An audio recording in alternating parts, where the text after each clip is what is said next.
السلام علیکم۔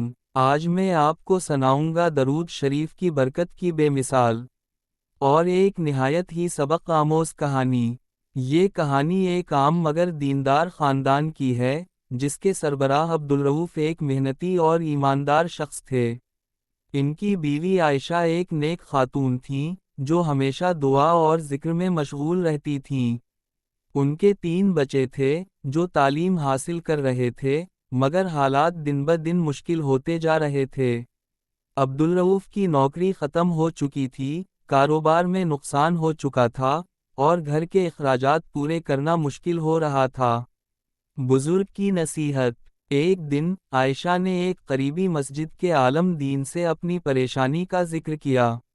عالم دین نے مسکرا کر کہا، بیٹی، پریشان نہ ہو، اپنے پورے گھر میں درود شریف کی کثرت کرو، ہر وقت پڑھتے رہو، اور بچوں کو بھی اس کی ترغیب دو۔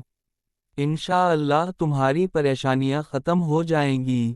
گھر میں درود شریف کی محفل۔ عائشہ نے اپنے شوہر اور بچوں کو یہ نصیحت بتائی، اور پورے گھر نے درود شریف کی کثرت شروع کر دی۔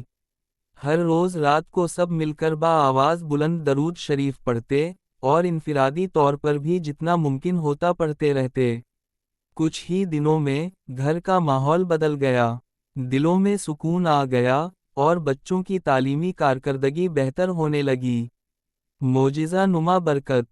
چند ہی ہفتوں بعد ایک پرانی کمپنی جہاں عبدالرؤف نے کبھی کام کیا تھا، ان سے رابطہ کیا اور ایک بڑی نوکری کی پیشکش کی، جو ان کی پچھلی نوکری سے بھی بہتر تھی۔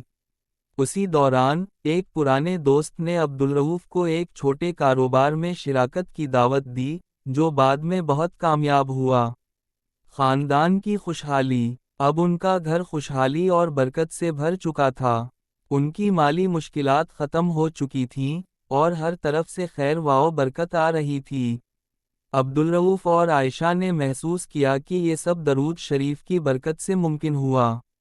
انہوں نے اپنی زندگی بھر یہ معمول بنا لیا کہ ہر دن پورے خاندان کے ساتھ مل کر درود شریف کی محفل منعقد کریں گے۔ سبق۔ یہ کہانی ہمیں سکھاتی ہے کہ درود شریف صرف ایک ذکر نہیں، بلکہ ایک ایسا ذریعہ ہے جو ہماری زندگی میں خیر و برکت لے کر آتا ہے، مشکلات کو آسان کرتا ہے، اور اللہ کے خاص فضل کا سبب بنتا ہے۔ جو بھی سچے دل سے درود شریف کو اپنی زندگی کا حصہ بناتا ہے، وہ کبھی محروم نہیں رہتا۔